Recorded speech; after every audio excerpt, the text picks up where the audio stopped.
પણ એક રીતે આપણી ભારતીય સંસ્કૃતિ અને કહેવતોને જોઈએ અને ભજનો સાંભળીએ તો એવું કહેવામાં આવે છે કે વિધિના જે લેખ લખાઈ ચૂક્યા છે એ તો ચેન્જ થવાના નથી.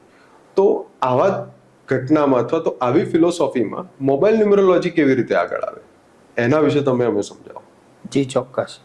હવે તમે એક સરળ ભાષામાં તમને સમજાવો કે તમે વિધિના વિધાન કહો કે તમારા પાછલા જન્મોના જે કર્મો તમે આ જન્મમાં લઈને આવ્યા છો એ કહો, બરાબર.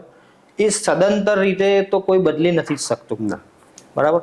પણ અંકશાસ્ત્રની મદદથી તમે તમારા જે ગ્રહો છે એની માઠી અસરો છે એને ઘટાડી શકો છો અને જે સારા પરિણામો છે એને વૃદ્ધિ કરી શકો છો.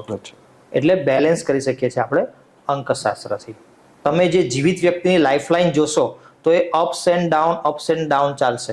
સ્ટ્રેટ થઈ ગઈ તો પરલોક સીધા આવી ગયા, બરાબર છે.